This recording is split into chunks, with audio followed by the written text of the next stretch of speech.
আসসালামু আলাইকুম এমরান, সবাই কেমন আছো? আলহামদুলিল্লাহ আমি অনেক ভালো আছি, আশা করছি তোমরাও অনেক ভালো আছো।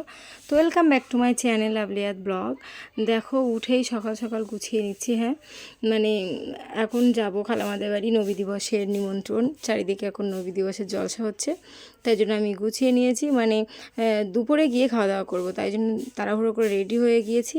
আর এখন আমি আমার খাটের উপরটাও একটু সোজা, অবশ্যই সোজা থাকি, কিন্তু গোসল করার আগে আমি আয়াতে একটু শুয়ে থাকি নিচের দিকে, তাই জন্য হুড়িয়ে যায়। তো সুন্দর মতো গুছিয়ে নিলাম। আর এখন আয়াতের পাপার জন্য আমি ওয়েট করছি। আয়াতের পাপা এখন দোকান থেকে এসে গোসল করে চলে এসেছে, তো আমি ফুল রেডি। হ্যাঁ, আয়াতের পাপা এখন রেডি হচ্ছে। তারপরে দেখো এখানে আমি দেখাচ্ছিলাম জাস্ট আমার নখের নেল পালিশের সাথে হাতের এই চুড়িগুলো কেমন মানাচ্ছে। হ্যাঁ, তাদের বাবাকে বলছে সুন্দর করে দেখাও তো একটু। দুই হাতে দুটি কালো চুড়ি খুব সুন্দর মানিয়েছে, আর ব্রেসলেট দুটো হয়তো কালার আলাদা, কিন্তু সেম সেম পরেছি দুই হাতে। আমি সেম নিইনি, আমি বললাম দুই হাতে দুরকম থাক। হ্যাঁ, তো পরেছি। আর তারপরে দেখো এখন মিষ্টি নিতে এসেছি, আর এই হলো আমার মাম্মা। আর মিষ্টি, আমি মিষ্টির প্যাকেট যেহেতু সামনে নিতে হবে, তাই জন্য আমি যে ব্যাগে করে আয়তের ড্রেস নিয়ে এসেছিলাম সেই ব্যাগটি বাইকের পিছনের দিকে আর কি বাদিয়ে নিচ্ছি। তারপরে দেখো মিষ্টি নেওয়া কমপ্লিট। আর এদিকটাই 2 পিস মিষ্টি নিয়েছি, আয়াত খাবে, আমি একটু খাবো পিস মিষ্টি। এই মিষ্টিগুলো বেশ ভালো লাগে, সন্দেশের মিষ্টি, সন্দেশ টাইপের। হ্যাঁ, তারপরে দেখো এই লবঙ্গে এসে দাঁড়িয়ে আছি পাম্পে। এখানে আমার ভাই ভাবি মা আসবে তাই। আর এই দেখো আমার দুলাভাই যেহেতু পাম্পের ম্যানেজার, এই যে দুলাভাই এখন ঘরের মধ্যে আছে, আর আয়াতকে নিয়েও রেখেছে। আর আয়াতের হাতে 50 টাকা দিয়েছে আবার খাবার খেতে। হ্যাঁ, তার মধ্যে দাঁড়িয়েছিলাম মায়েদের জন্য, তো মায়েরা চলে আসলো, মানে ভাই ভাবি আর মা একটা বাইকে, আমি আয়াত আর আয়াতের পাপা একটা বাইকে। আমরা মোটামুটি যেখানে যাই দুপুরে খাওয়ার কথা হলে এইভাবেই যাই, আমরা 6 জন মিলে। তো দেখো পৌঁছে গেছি মামাদের এখানে। এই যে হলো জলসা, এই মসজিদের গেট এখানেই করেছে, আর এই মসজিদের জলসা, ঠিক আছে, নবী দিবসের জলসা। যাই হোক, ও সুন্দর করে প্যান্ডেল ট্যান্ডেল সাজিয়েছে। হ্যাঁ, আর এখন এই সাইডে পুরো দোকান ঠাসানো, 3 দিন ধরে দোকান বসানো। আর এখন দুপুর বলে দোকানগুলো বেঁধে রেখেছে। যাই হোক, আয়াত ঘুমিয়ে পড়েছে এখন, আর আমরা মামার বাড়ি অতি কাছে এসে গেছি, মানে প্যান্ডেলের এখানটায় পাশেই।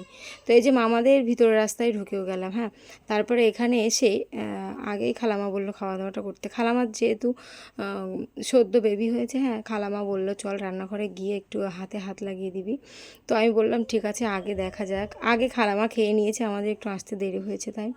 তো আমরা দেখছিলাম এখানে কি কি রান্না আছে। আমি এখানে বলছিলাম পাঙাশ ট্যাংরা মাছ আলু দিয়ে ঝোল ছিল, আর এই সাইডটায় ছিল ডাল, আর ওখানে তো ভাত থালায় থালায় বাড়া ছিল। হ্যাঁ, আর আমি আরও বলছিলাম এতে পাপাকে যে এই সাইডটাই চিকেন ছিল। হ্যাঁ, তো আর এই সাইডটায় হাঁড়িতে ভাতও ছিল।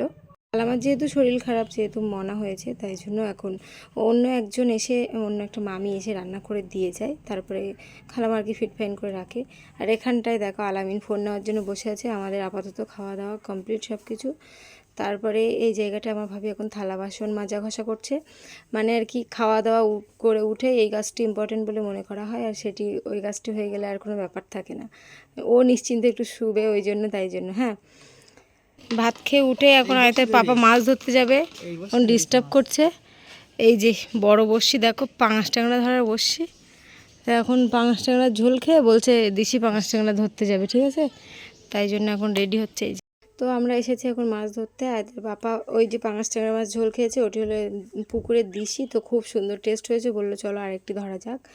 আর এখানে মাছ ধরতে এসে তিলের খাজাওয়ালা নাকি ওই কাকু যাচ্ছিলো, তাইতে বাবা বললো নিতে, সবাই যেহেতু বাচ্চা কাচ্চা একসাথে আছি। তো এই সমস্ত কাকুরা তো অনেক দূর থেকেই আসে, মানে এদিকটাই তো বাড়ি হয়ই না। আর তাই কাকুর সাথে কথা বলছিল অনেক সম্পর্কে।